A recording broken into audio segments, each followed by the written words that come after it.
Hey guys, Dozr here bringing you a new video.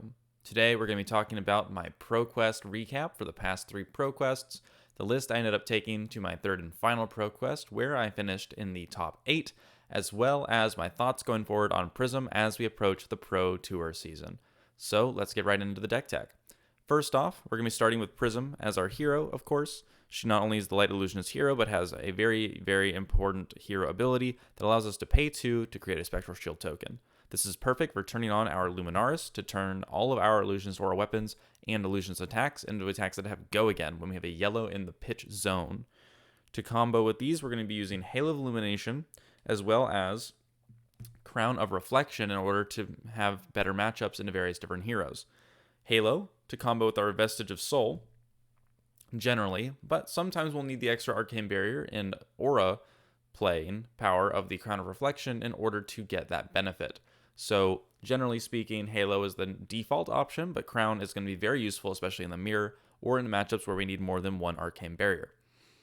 In addition, we're going to normally default to running Ironhide Gauntlets, but we also can find ourselves running Null Rune Gloves if we find that we need the extra Arcane Barrier for things like Runeblade. The ability to have the Ironhides is alright, but generally speaking, the pitch outlet of the Arcane Barrier is going to be much more important, especially if you need to break the Crown of Reflection, if you're going to be running it into Runeblades in your local meta. So having the flexibility of having the Null Rune Gloves is very important. Beyond that, our default option is normally going to be the Phantasmal Footsteps for the leg slot. However, sometimes we will be using the Mage Master Boots in order to make some of our hands a little bit less clunky by getting the blue auras out of our hands a bit faster, as well as being able to kind of not rely on the Footsteps as a crutch. Oftentimes you'll find that Footsteps doesn't actually provide a lot of value to you in certain matchups, so having a different slot to be able to allow you to find that value is going to be very important. And that is going to be the equipment lineup. Beyond the equipment, we're going to get into the main deck and the side deck here. So first off, we'll talk about some of the more, well, let's just say unique cards. So Lead the Charge Red has been in my side deck for a while, alongside Yellow Unmovable, Yellow Raging Onslaught, as well as our Celestial Cataclysms, and our... Normally, we would have more D-Reacts, however, I've decided in my last ProQuest to run 3 Glisten, as well as 3 copies of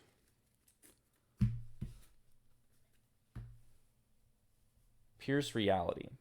Now, Pierce Reality is a card that I tried out, and I wasn't really a big fan of. The biggest thing that I was doing in this tournament was trying to see if I could cut the Sink Belows, mainly being 0-cost defense reacts that I could play from Arsenal, that would help filter my hand to get rid of 0 blocks in defensive matchups. However, I didn't run into any chains or aggro Katsus or anything, so I was thinking that I wouldn't necessarily need the Sinks. I didn't end up needing the Sinks for the Oldtime matchup or the Starvo matchup. In fact, Starvo was a pretty big walk in the park for me, with only the 3 yellow unmovables and 3 yellow soul shields as my D-Reacts in the deck. Using them at the right time is far more important than having a large number of them, and so I found that the unmovables did plenty for me in that matchup. Whereas if I had a Sink Blow here or, Fate Foreseen there, it wouldn't have really helped that much. Pierce Reality ended up being a really interesting thing to test out.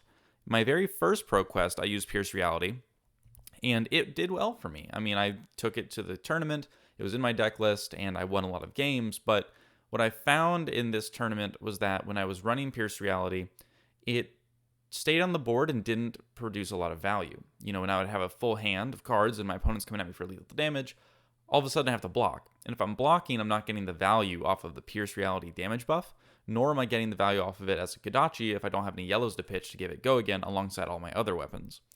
Pierce Reality, therefore, to me, felt like a really big miss as far as a deck slot where it's a blue, so it doesn't help pitch for Luminaris. It's not a light card, so it doesn't synergize with Vestige.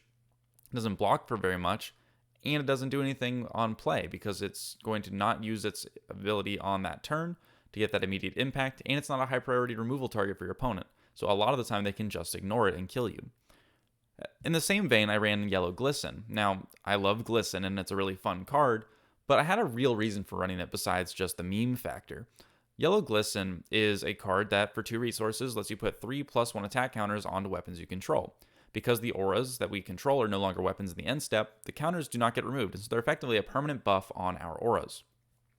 Normally, that's something that you want to put on a Spectral Shield. In fact, the whole tank Prism game style that I was talking about back before Everfest meta was putting these counters onto our Spectral Shields and just protecting the crap out of our shield tokens to be able to get that constant value over time. However, with the release of Everfest, we got all these blue aura cards, and these blue auras can be targeted by our opponents, which means that these Glisten tokens are a lot less powerful when you stack them on a single target. However, I had this idea where a lot of the times people will ignore our blue auras, especially Pierce Reality and Passing Mirage, if they can attack our hand. But I thought, okay, well, if I have a yellow Glisten in my arsenal, and I draw any yellow cards from my hand, and I can block out and live with 1 card in hand, I can pitch that yellow card to activate Glisten and spread out my tokens onto multiple auras. Attack wide with all of them because I have Go Again from the yellow my pitch, and I'm able to get back into the game with effectively a cheap version of an Ode to Wrath. Ode to Wrath is an aura that Prism is normally very known for running. It's very powerful, and it's often a key and instant remove target for our opponents because if we have multiple auras out, Ode to Wrath represents a lot of free damage every turn. Every source that we have can deal 1 extra damage to our opponent by making them lose 1 life whenever we inflict damage, which means that when we're going wide with all of our auras, Ode to Wrath is very scary. Even with the board of just 3 Pierce Realities and Ode to Wrath is representing 5 damage on its own this turn. If you do that multiple turns in a row, that really racks up. However, if we compare that to Glisten on a board of 3 Pierce Realities is going to increase our damage by 3. 2 attack, 2 attack, and 2 attack all coming in with Go Again. If we compare that to Ode to Wrath coming in, costing an entire extra card to play, we're getting the 2 extra damage from the Ode to Wrath than we would have gotten from the Glisten. However, if they destroy our Ode to Wrath and they break it and it goes away, well, now our damage potential just got cut from 5 down to 3. Or rather, from 8, where it's 3 plus 5, down to 3 again. However, if we have Glisten tokens and we put these on here, it goes up to 6 damage. And if they kill 1, we're still at 4. So it's a lot better for us to have this damage over time where instead of them having this big board state and being able to capitalize on it with Ode to Wrath, you can also sneak in Glistens for even more damage. Now, obviously, ideally, you'd rather have both Glisten and Ode to Wrath, but because Ode to Wrath is so expensive, a lot of the times, and also the board state that you have is not always going to be reliably able to give you that value. Glisten can always give you value by pumping damage onto one source or by being sort of a pseudo attack reaction, as well as comboing with Ode to make you have even higher ceilings. Especially because once you get one Glisten down, even if they destroy one of your auras, and you play another Glisten on some more of your auras, well, you've still got a bigger and bigger threat there while they're unable to attack one aura and keep going. They have to clear all of your auras to be able to reduce that damage threat for you over time. That's a really good way at making your blue auras a lot more threatening, and at least in theory, it should work pretty well into certain matchups. In my experience, I haven't found it to be necessary to run Glisten. A lot of the times, the Kodachi value of your auras and the way they buff your attacks is normally good enough. However, I wanted to try it out. In the tournament, it really didn't end up coming up. The Glistens did not really end up finding a home in any matchup where I didn't need them, or I could have used them as any other card. And so I wouldn't really jump to running Glistens again unless I thought that I had a matchup ready for me that I really needed them for. Additionally, Pierce Reality I don't think will stay in the deck either because it simply doesn't have enough value. If they're attacking your hand, you can't get power out of it anyway, and the lack of Go Again and the lack of yellow synergy and the lack of ability to get blue cards out of your hand really hampered the deck's performance over the course of the tournament. The last note I really have about the sideboarding, besides the fact that yes, the yellow Raging Onslaughts is definitely the correct option. It's very powerful to have yellow pitch, always accessible as a 3-block, and as a Phantasm Breaker, it's very good. Cataclysm is also obviously amazing for all the same reasons. But we also have to talk about Lead the Charge Red. So Lead the Charge Red was brought in here for the Aura Prism Mirror to combo with the Mage Masters in order to get our blue auras out of our hands and make them a lot stronger, while also allowing us to use it on our Heralds to break our opponent's auras and get back into the game that way. However, when I was at my ProQuest this weekend, I played against a player who was not running the Aura package as heavily as I was. They were running a lot of red heralds, they were running fractals, they were running phantasmaclasms. And I quickly found that the lead the charges were not providing enough value for me in that Prism mirror. Now, in the Aura mirror, lead the charge is awesome because the entire point of the Aura mirror is to get board control and to keep it. However, when your opponent is able to reliably just swing at you for 14, 21 damage a turn, while you're just trying to set up some damage on the board and not do too much back to them, you can quickly find yourself on the back foot, especially if you're not drawing your Phantasm Breakers early enough in the game. Lead the Charge also was a bit of a trap card for me, as I ended up siding it into my first match in the top 8, which ended up having me lose the game off the back of its red pitch and lack of light synergy. I was playing against Alexi. I got to choose to go first as the first seed in top 8, and on my very opening turn, I drew a hand of Lead the Charge, a yellow aura, doesn't matter what it was, a yellow card, doesn't matter what it was, and a blue aura. No, it doesn't matter what it was.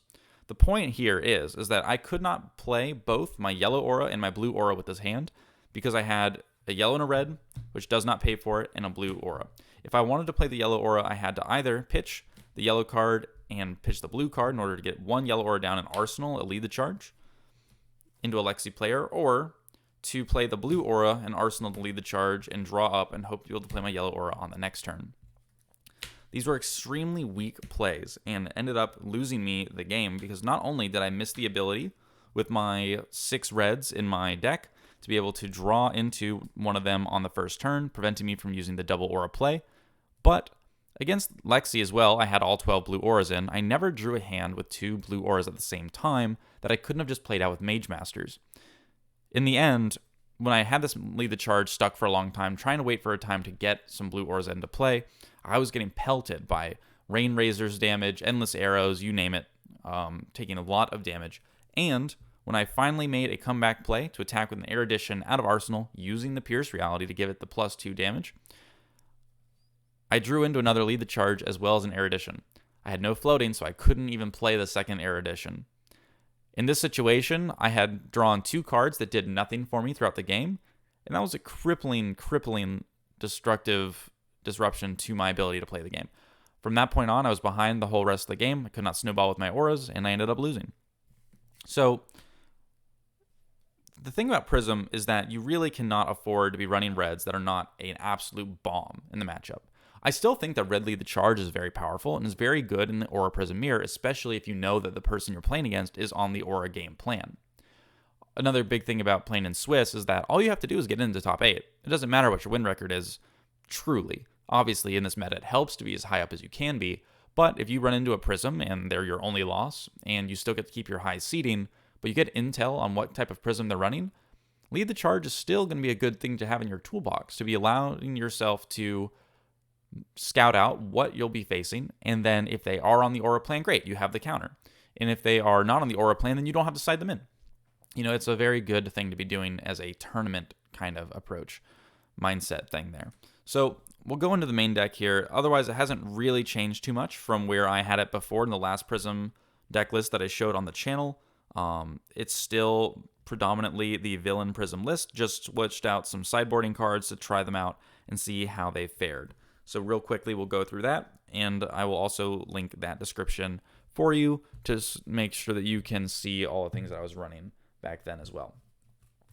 So in addition to all of these cards, here we're running 3 Soul Shield, 3 Haze Bending, 3 Shimmers of Silver, 3 Passing Mirage, 3 Mirage Metamorph, 3 Herald of Erudition, 3 Yellow War Tunes, 3 Yellow Triumphs, 3 Tome of Divinity, 3 Blue War Tunes, 3 Blue Triumphs, 3 Blue Rebirths, 3 Blue Protections, 3 Parable, 3 Arclight, 3 Merciful, 3 Genesis, and 3 Ode. The important thing to note here is that we're running every single aura possible except for Pierce Reality, because the yellow auras in the aura mirror are very important to get to be able to have an aura and attack with an aura on a turn. However, what I've been finding is that some of the yellow auras, like especially Parable, are really underperforming. I've always been very kind of go back and forth on Parable, but the more I've played with that, the more I draw it and I see it as a card that could just be a yellow herald and often will be a better card than a 0 block, 1 damage card that might stop some damage. Yeah, your opponent might have to remove the Parable, but unless you're stacking multiple auras a turn and then hitting that critical density, it just really does not do much for you. Additionally, some of the worst auras you can have at the same time are Parable and Passing Mirage, because while you might be stopping 1 damage from your opponent here or there, the main power of Parable is making your Heralds able to attack more freely. And if your opponents break Parable, say in the Brute matchup or Guardian matchup, well, then you're right back to square one. Where unless you had your Passing Mirage out in the first place, that Parable is not really going to be getting you a lot of value. Whereas the Passing Mirage normally is very easy to play out of your hand while attacking. You can even play it with Mage Masters and then attack with a Herald into a matchup where you know that you'll need to do that and can get that benefit immediately. And you also have Heralds of Triumph to be able to force through those 6 attack breakpoints into matchups like Brute. So having the Passing Mirage has often been more reliable for me to be able to get that first Phantasm through rather than trying to get every Phantasm through, if that makes sense. Otherwise, the deck performed really well. I mean, I crushed Swiss, only losing to the Prism Mirror by being unprepared for his version of Prism. And then once we had both been knocked out of top 8, we had a rematch, and I was able to take it that time, even going second. So I think that any approach to the Prism Mirror is valid. I think that if you have a game plan and you know what you're looking for, any Prism can beat another Prism if they get the right combination of cards. But I think that the aura generating strategy is normally going to be the way to go with some Phantasm Breakers, because if you're able to stop their red Heralds with Phantasm Breakers, if they're not really having the strongest turns, and you're able to still pump out a lot of auras, I think you'll be just fine. Moving on from there, I wanted to talk a bit about the overall approach to Prism that I'm going to be taking while I test for the Pro Tour. So the main thing that I want to be talking about is how reds are not only super detrimental to your game plan if you run more than, say, 3 in your deck at a time, by which I mean 3 in your 60-card list that you're actually taking into a match. You can have some in your sideboard, obviously, but it's more of the aura game plan and more of how it's been feeling as a Prism player compared to the old tank style or any other style Prism you might have seen. So the main thing I want to touch on is that as a Prism player, I've always been very fond of building up a board state and trying to win the game by accelerating to beat my opponent. However, cards like the blue Spectras, while they can be very threatening and very scary and produce a lot of value, are not the be-all, end-all. They don't do things the turn you play them. They force you to conserve a card out of your hand to do nothing until it pays back for itself over time. And effectively, it gives your opponents a lot of opportunity to pick apart your board, whereas before, if you had Merciful Retribution out and you had Genesis and such things, that was normally a way for you to get some resources back into the game and really surge ahead by presenting your opponent bad choices no matter what they did. For instance, if I had a Merciful Retribution out in the past, if I had a card in Arsenal, and if I had, say, 4 Spectral Shields out, back when we were running the Prismatic Shield, this was a very scary board for our opponent to deal with, because if they didn't break the shields, then we would have pinged them for 4 damage on our next turn. If they destroyed the Merciful Retribution, their turn was over, and then we pinged them for 4. If they attacked us and they didn't have Arcane Barrier, they took 4. If we were able to flip up an Odorath, we were doubling the damage we were dealing, and we would be able to surge ahead. We would be able to absolutely surge ahead and just crush our opponent in raw value based on the Merciful Retribution Spectral Shield combo. With all these blue auras, you would think that Prismatic Shield would fit in perfectly with our deck, because all of a sudden we could pay for it easier, and we could create more Spectras to give them a harder choice. But what we found as the Prism community in the past couple weeks and months since Everfest dropped was that really we could not keep our Spectral Shields alive to save our lives. You know, Starvo's coming in with tons of damage every turn that's dominated. You can't block it out. Vizrai can go over the top and destroy all our Spectral Shields, no problem, with all of his arcane damage. And even other Prisms, if they can build up multiple Spectras, can easily attack our Spectral Shields and prevent us from getting value off of them. This has made running Prismatic Shield a very unappealing option, except maybe as a cute one-of, compared to being a staple of the Prism game plan in the past. Now, by relying heavily on our Spectras, if we cannot quickly swarm the board with more than 2 auras per turn, our opponents are normally, if they have a game plan for that, going to try and fatigue us out. In fact, one of the Starvos I played against tried to fatigue me out by just killing all my auras, running time skippers and lead the charges, trying to just run me out of threats as fast as possible. However, I was able to plan for that, adapt to that game plan, and avoid getting fatigued by using the power of the pitch stack to set up Tome of Divinity plays. Tome of Divinity is my favorite card in Prism because while it's a light card and accessible to any light hero, Prism can make the most use out of it by using the instants that she has, such as Genesis, Arclight, Merciful, you name it, in order to use all those resources in one turn to set up a board state that will pay her back over the long run. Tome of Divinity, letting you draw 3 cards as an instant and drawing more cards off of more Tome of Divinities, allows you to very effectively replace things that might have been broken, as well as to create a board state that can surge ahead. If I can do a Merciful Retribution and an Odorath and a Genesis off of a Tome play in the late game, for instance, let's say I was pitch stacking it and I had a big hand and I was able to pay for all these cards and go again and do some damage, I'm feeling pretty good about that. I'd be able to do a lot of damage with this, and if my opponent ever starts trying to break these, I'm going to get a lot of value back off of them and surge ahead in the game. They can't destroy the Odorath easily, they can't destroy the Merciful easily, and they can't destroy the Genesis easily.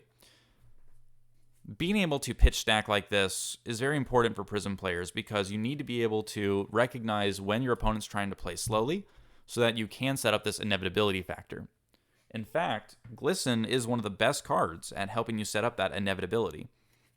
Because if you can pitch stack your Tome of Divinity with your Glisten as well as an Arclight Sentinel, you are able to set up a weapon behind a shield, that being the Arclight Sentinel, to be able to block out against your opponent, swing for 4 damage or more if you have more Glistens. You could get as high as a 7 damage swing off of your Glisten token.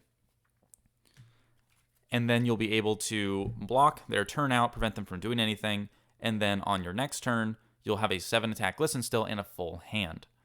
That ability to pivot the game and swing in with all this free damage every turn and then protect that Spectral Shield is very, very powerful, and is definitely something that I was missing in the new Aura lists. I felt like I was really lacking access to those powerful late game plays by making Prismatic Shields, by pitch stacking those with Mercifuls and Odes, just to fit in a couple blue auras that normally are killed kind of immediately, and while yes, they can get you value over time and help you snowball the game, force you into this game plan where you are not blocking, you can't block even when you want to, like against the Lexi I lost to in top 8.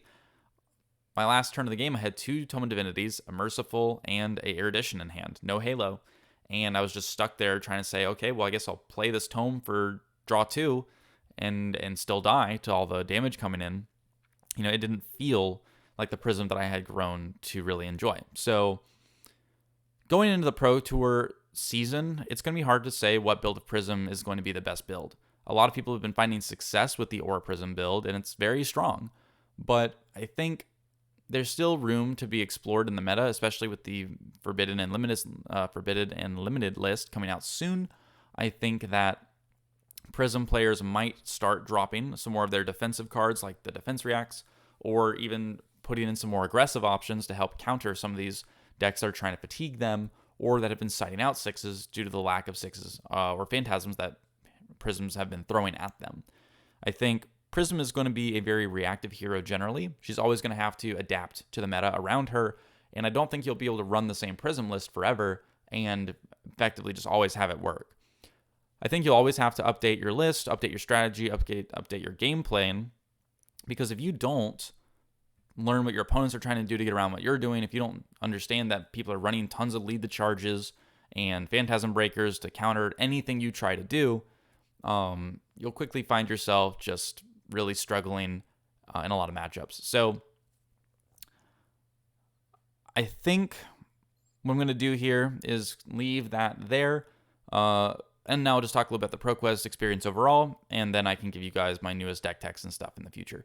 But let's just talk about the ProQuest for a bit. So the ProQuest season was really fun. I got to meet a lot of really cool people, play a lot of great games of Fab, and while I didn't get to, necessarily clean house and everything that I went to, I did really well. I made the finals twice and top 8 in the third one. So out of my 3 ProQuests, I top 8'd all of them or did better. You know, it feels really good to have been able to perform with various Prism lists, tweaking here and there and finding ways to succeed in the meta, as well as finding ways to beat popular matchups like Starvo and Viserai, while also having to fall to some of the decks that give you some trouble sometimes, like the aggro decks. It was fun traveling. It was fun getting to meet people, see people, also reach the finals, and get their invites. And it's really exciting to get ready for Pro Tour because I'll be going to New Jersey. I'm really excited to meet everybody there and play with all of the other great players that are going to be meeting us there and competing for first place. So hopefully we can all have some good times there, enjoy Fab as it was meant to be enjoyed in person, and just sharing a great game. And I hope all you guys got to go to Pro Tour. I hope that everyone got to enjoy playing Prism or whatever hero you tend to like, and to have some good games, fun with friends, and to be able to perform well and maybe learn something along the way. A lot of players out there have been learning the game and getting into the game fresh, which is great. We love to see growth in the community because the more people that we can bring into Fab and enjoy the game with, the better. While the returning veterans can also hone their skills and improve their enjoyment of the game to be that guiding light for all those new players coming in. So, from the bottom of my heart, as I approach 1,000 subscribers here, I want to thank each and every one of you for giving my channel a watch. It's truly been an honor and a pleasure to make content for everybody in the past 9 months, and I'm really glad that I've been able to be a part of the Flesh and Blood community, and I plan to be a part of it for quite a while longer.